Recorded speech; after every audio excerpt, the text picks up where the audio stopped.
सुबह का आसमान हल्के भूरे रंग में रंगा हुआ था और दूर तक माहौल में एक खामोशी छाई हुई थी। शोक मनाने वाले धीरे धीरे दरवाजों से गुजर रहे थे। उनके चेहरे दुख से भारी थे। जबकि एक छोटी सी बच्ची अपने पिता के पार्थिव शरीर के पास खड़ी थी, जो उसके एकमात्र अभिभावक थे जिन्हें उसने सचमुच जाना था। वह उसके जीवन की रोशनी थे। एकमात्र वही थे जो उसे सोने के समय कहानियां सुनाते थे। वही थे जो उसके आंसू पोंछते थे। और वही थे जिन्होंने वादा किया था कि चाहे कुछ भी हो जाए, वह कभी अकेली नहीं रहेगी। लेकिन जिंदगी के पास वादों को तोड़ने का एक तरीका होता है। और उस दिन जैसे ही अंतिम संस्कार की रस्में पूरी हुईं, छोटी प्रिया की दुनिया खामोशी में बिखर गई। उसने अपने हाथों में एक छोटा टेडी बियर पकड़ रखा था, घंटों रोने से। उसकी आंखें सूज गई थीं।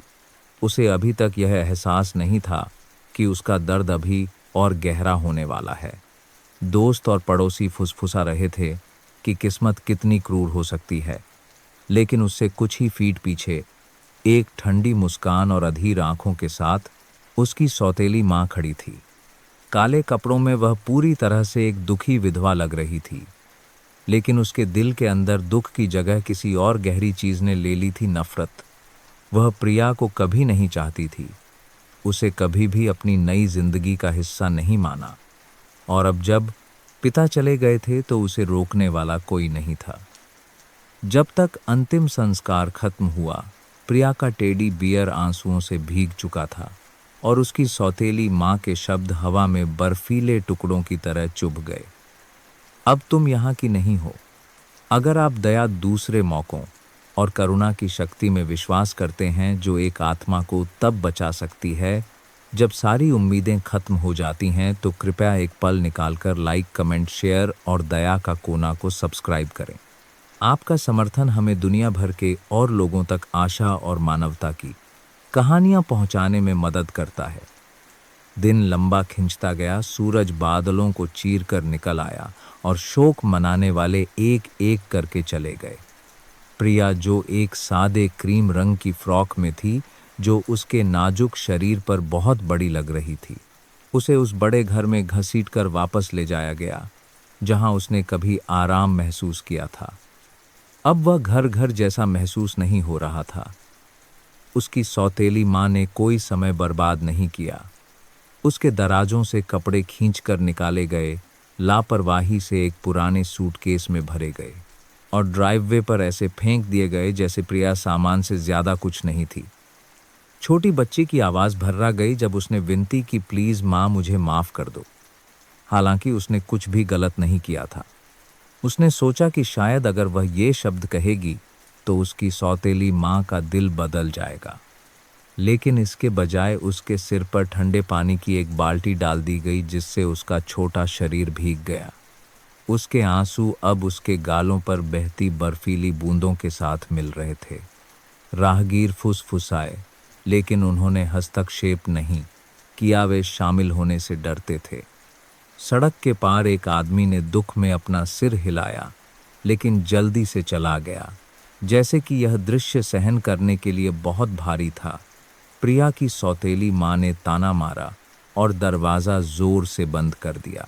छोटी बच्ची को जमीन पर घुटने टेके हुए छोड़ दिया। वह अपना टेडी बियर पकड़े हुए थी। उसका सूटकेस उसके बगल में खुलकर बिखर गया था। सूरज ऊपर चमक रहा था।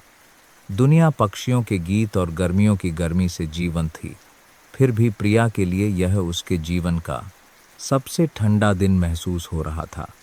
ठीक जब ऐसा लगा कि दुनिया ने उसे छोड़ दिया है, एक काली कार ड्राइववे के किनारे आकर रुकी। दरवाज़ा खुला और एक तेज सूट में एक आदमी बाहर निकला, लंबा और प्रभावशाली। फिर भी उसकी आंखें धन से अधिक शक्तिशाली किसी चीज से नरम थीं, सहानुभूति। उसका नाम विक्रम था, एक करोड़पति व्यवसायी जिसे शहर केवल प्रतिष्ठा से जानता था। लेकिन प्रिया के लिए वह जल्द ही सिर्फ एक नाम से कहीं बढ़कर बनने वाला था। वह एक बैठक के लिए जा रहा था जब उसने यह दृश्य देखा। एक बच्चा लावारिस छोड़ दिया गया, कपड़े बिखरे हुए, सिर अपमान से झुका हुआ। उस दृश्य पर उसके अंदर कुछ टूट गया। उसके अपने बचपन की एक याद कौंध गई, माँ के गुजर जाने के बाद अकेले बिताई रातें और उन लोगों से अस्वीकृति का दंश जिन्हें उसकी परवाह करनी चाहिए थी। बिना सोचे समझे वह उसकी ओर भागा।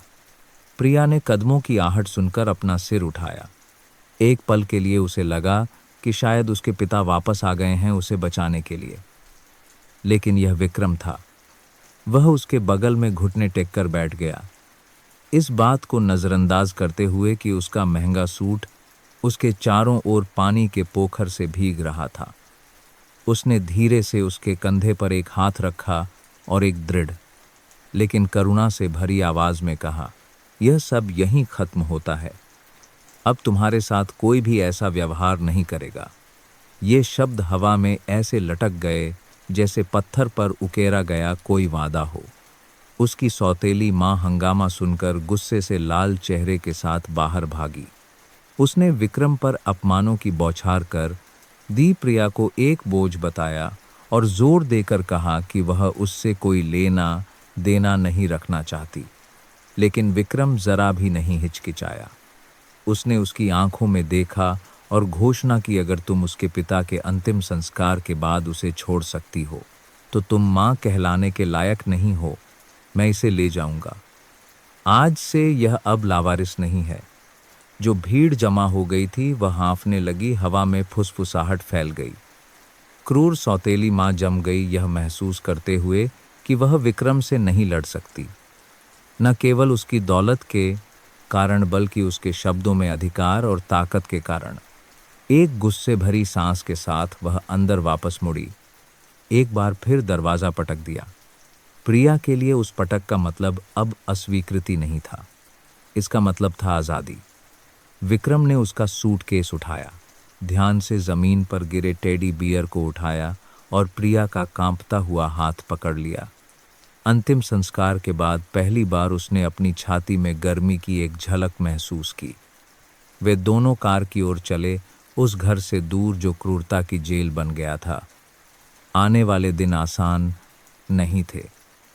प्रिया बुरे सपनों से जूझती रही, आंसुओं में जागती, डरती कि उसे फिर से छोड़ दिया जाएगा। विक्रम ने धैर्य बनाए रखा। उसने ट्यूटर रखे, उसे सबसे अच्छे कपड़े दिए, लेकिन सबसे महत्वपूर्ण बात, उसने उसे समय, ध्यान और प्यार दिया। जब वह डरती तो वह उसके बगल में बैठता, रात में उसे कहानियां पढ़ता और उसे हर दिन याद दिलाता कि वह चाही जाती है। धीरे धीरे उसकी हंसी लौट आई, उसकी आंखें फिर से चमकने लगीं, और जो बच्ची कभी ड्राइववे पर रोती थी उसने बिना किसी डर के मुस्कुराना सीख लिया। जिस शहर ने कभी मुंह मोड़ लिया था वह अब नोटिस करने लगा। वे अब क्रूरता के बारे में नहीं बल्कि करुणा के बारे में फुसफुसाते थे। उन्होंने देखा कि कैसे विक्रम ने अपनी सारी दौलत के बावजूद दया को सबसे ऊपर महत्व दिया। उन्होंने देखा कि कैसे प्रिया, जिसे कभी त्याग दिया गया था, लचीलेपन और आशा के प्रतीक के रूप में खिल उठी। महीनों बाद एक उज्ज्वल दोपहर में प्रिया ने अपने पिता की समाधि पर फूल चढ़ाए। उसने धीरे से फुसफुसाया, उन्हें चिंता न करने के लिए कहा कि वह अब सुरक्षित है। विक्रम कुछ कदम पीछे खड़ा था, उसे अकेला छोड़ते हुए, लेकिन अगर वह लड़खड़ाती तो उसे संभालने के लिए तैयार था। उस पल सूरज की रोशनी बादलों से होकर निकली, उन दोनों को रोशन कर दिया। और यद्यपि उसके पिता चले गए थे, प्रिया को आखिरकार महसूस हुआ कि उसे एक नया घर मिल गया है। किसी मकान में नहीं बल्कि किसी ऐसे व्यक्ति के दिल में जो वास्तव में परवाह करता है। अगर इस कहानी ने आपके दिल को छुआ है तो कृपया लाइक, शेयर, कमेंट और दया का कोना को सब्सक्राइब करना नहीं भूलें। इस तरह की कहानियां हमें याद दिलाती हैं कि सबसे अंधेरे क्षणों में भी दया सब कुछ बदल सकती है। समाप्त करने से पहले हमारी एक विशेष प्रार्थना है। कृपया नीचे एक टिप्पणी छोड़ें और हमें बताएं कि आपके लिए दया का क्या अर्थ है। आपके शब्द आज किसी और को प्रेरित कर सकते हैं जिसे आशा की आवश्यकता है। और इसलिए जैसे ही दुख से उपचार तक की उस लंबी यात्रा पर सूरज डूबा, प्रिया की कहानी इस बात का सबूत बनकर खड़ी हो गई कि कभी कभी परिवार केवल वह नहीं होता जिसमें हम पैदा होते हैं। यह वह है जिसे हम तब पाते हैं जब प्यार कदम रखता है, तब भी जब हमें इसकी कम से कम उम्मीद होती है।